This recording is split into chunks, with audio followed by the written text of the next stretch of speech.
Hello friends, जय माँ बगलामुख जय निवासी। आप सभी को दशहरे की बहुत बहुत बधाई हो।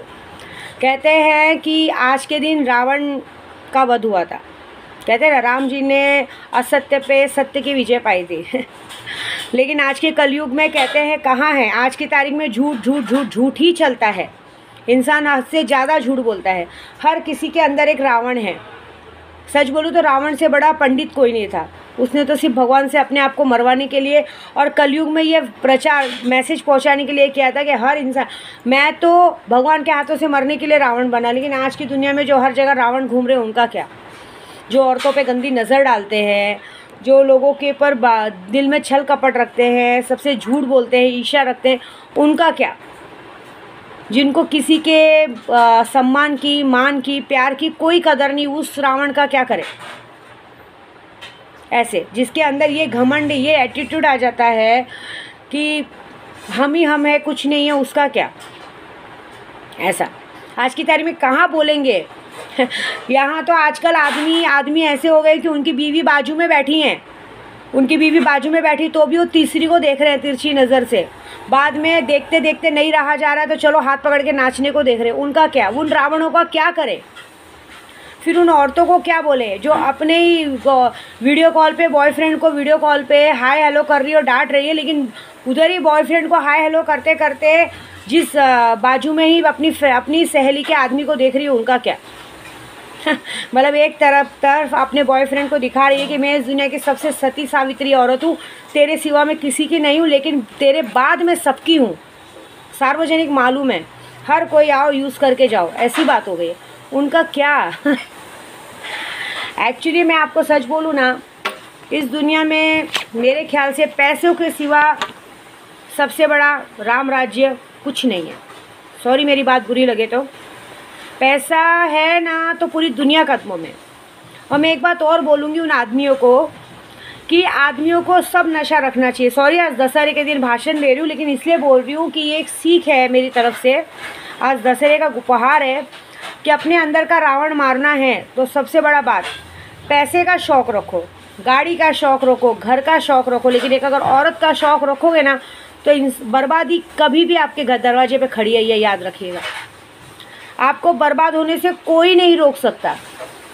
आप अगर किसी के अच्छी शक्ल पे मर रहे हो तो ये बात याद रखिएगा कि जो आपको ये देखना चाहिए, जो औरत मेरे सामने अपनी बॉयफ्रेंड को वीडियो कॉल पे बात करके आपसे और उसके बाद आपको देख रही है, तो आपको चरित्र उसका सीधा सीधा साफ साफ दिखना चाहिए कि कितनी चरित्रहीन औरत है। वो कभी भी आपको धोखा दे सकती है। और जो आदमी अपनी बीवी को बाजू में, जो बीवी उस पर पूरी तरह से जान निछावर करती है, उसकी बीवी बाजू में बैठी है और उसके बाद भी उसकी बीवी के रहते अगर उसकी नज़र किसी और पे जा रही है तो उस आदमी का चरित्र कैसा? देखो एक बात बताओ, एक आदमी के ऐसे हरकत से औरत का कुछ नहीं बिगड़ता है, लेकिन औरत का कुछ नहीं बिगड़ता है, लेकिन औरत की ऐसी हरकत से आदमी का बहुत कुछ बिगड़ सकता है। मतलब अगर एक औरत के चक्कर में आप पड़ते हो तो आपको पता है ऐसी औरतें क्या करती हैं?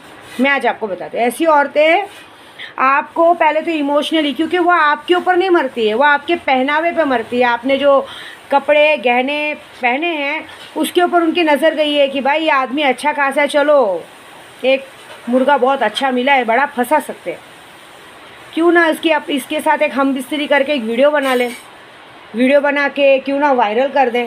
फिर तो झक मार के, क्योंकि ये लोग देखते हैं ना बड़े घर, तो वेल सेट बिजनेसमैन के यहाँ पे हैं, तो चलो क्यों ना ऐसे बड़े लोगों को फंसा के फिर इनसे पैसा लूटा जाए। हाल ही में अभी एक जगह हुआ था जिस वजह से एक आदमी ने एक औरत को जान से मार दिया क्योंकि वो कंटाल चुका था। आदमी अपनी 2 पल की खुशी के लिए ये भूल जाता है कि मैं आगे फंस सकता हूँ।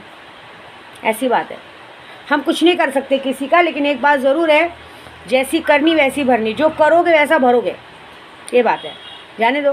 लेकिन एक बात याद रखना, मेरे गांव में मेरे चतुरानंद भैया, शिवम भैया, बहुत सारे भाई हैं, नित्यानंद भैया, उनके सामने अगर कोई औरत देखती तो वो डायरेक्ट क्या होते हैं, क्या देख रही है बे, ऐसे बोलते हैं। उनके अंदर जुनून है पैसों का। मेरे भोला भैया, उनके अंदर जुनून है पैसे का, उनको मारने का शौक़ है, लोगों को ज़बरदस्ती गुंडागर्दी का शौक़ है, लेकिन औरतों का रत्ती भर भी शौक़ नहीं है। एक बात याद रखिएगा कि हर औरत अच्छी नहीं होती है। ये मैं बता रही हूँ रावण की बात, क्योंकि कोरोना जैसी बीमारी इसीलिए एक सबक सिखाने आई थी। आप लोगों को शायद पता नहीं, कोरोना बीमारी इसी सबक सिखाने आई थी कि ये जो बहुत गंदा देह व्यापार, ये जो अदला बदली का काम बहुत शुरू हुआ था ना, इसके लिए ये बीमारी आई थी। छुआछूत की बीमारी हुई कैसे? आप लोग खुद तो मरते हो, आप आदमी बोलो चाहे औरत बोलो, चाहे औरतें हों चाहे आदमी, ये जो आप लोग बाहर दूसरों के साथ मुंह मारने का काम करते हो, आपको पता है या तो आप इज्जत से मरोगे या तो फिर अपनी बीमारी से मरोगे।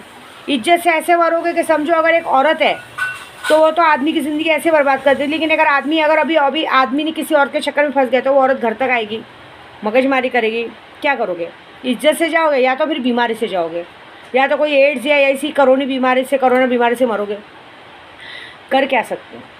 लेकिन समझ में नहीं आएगा, क्योंकि वो जब दिमाग में भूत चढ़ता है ना, शैतान जो रेब वेब होते हैं भूत, और जब शैतान चढ़ता है तो कुछ नहीं सोचता है, वो बाद में पछतावा भले होता है। बस ये याद रखना कि हर वक्त पछतावे का इलाज नहीं रहता। अगर आप सोचोगे कि हर वक्त पछतावा करो और बाद में मुझे उस चीज़ का सिला मिले, कभी नहीं मिलेगा। तो ये रावण के ऊपर कह रहे कि आज रावण का वध हुआ था, लेकिन जो ये आज चारों तरफ रेप हो रहा है, अत्याचार हो रहा है, कहते हैं आदमी हवस के चक्कर में अपनी खुद की बेटी का रेप कर दे रहे, 5-5 साल की क्या 6-6 महीने बच्चों का रेप हो रहा है, क्या कर सकते हैं? इसके लिए मैं कहती हूँ कि घर में इंसान को मिलता है ना, उसमें ही खुश रहना सीखो, बहुत अच्छे रहेंगे। मैं आदमी को नहीं बोल रही, औरतों को भी बोल रही हूँ, क्योंकि आप जो बाहर गलती करते हो ना, वो इस नवरात्रि में इस माता रानी को बिल्कुल बर्दाश्त नहीं है, क्योंकि माता रानी के अंदर, हर औरत के अंदर माता रानी का रूप है, क्योंकि उन्हीं के अंदर से हम सब निकली हैं। और जब हम एक गलत काम करती हैं ना, तो उन्हें बर्दाश्त नहीं होता है कि ये मेरे अंदर का अंश हो के ऐसा गलत काम कैसे कर सकती है, उन्हें बर्दाश्त नहीं होता। फिर वो सज़ा देते। और मांडर के काड़ू भाई तो बाप रे, सज़ा तो देंगी। मैंने ना कल पता नहीं क्यों ऐसी मेरी माता रानी को एक बात कही है कि माँ, मैं 9 दिन सच्चे मन से तेरी पूजा किया, व्रत किया। शायद मैंने शायद कुछ महसूस किया ना किया, तूने तो कुछ महसूस किया होगा कि इस नवरात्रि में क्या गलत सही हुआ, तो तू उसका आज मेरी माता रानी का मूर्ति का विसर्जन है। माता रानी तो मेरे घर में रहेंगी, तो तेरी मूर्ति विसर्जन के पहले कुछ तो चमत्कार दिखाना, कुछ तो ऐसा दिखाना जो मुझे भी लगे कि शायद मेरे पूजे में फल है ऐसा। लेकिन यह है कि दशहरा आप सबका बहुत अच्छा हो। मेरी कल की माता जी के सब लोग आए थे, भंडारा बहुत अच्छे से हुआ। कल वीडियो नहीं बना पाई, बहुत बिजी थी। आज माँ का विसर्जन है। आप सबका दिन भी शुभ हो। आप सबको दशहरे की बहुत बहुत बधाई। और जो बात बोली उसे याद रखिए, पैसे का शौक़ रखिए, घर का शौक़ रखिए, शोहरत का शौक़ रखिए, लेकिन औरत का शौक़ या आदमी का शौक़ बिल्कुल मत रखिए। ये आपको बर्बाद कर देगा, ये आपको कहीं का नहीं छोड़ेगा। ये बात हमेशा याद रखिएगा। बस, जय माता दी।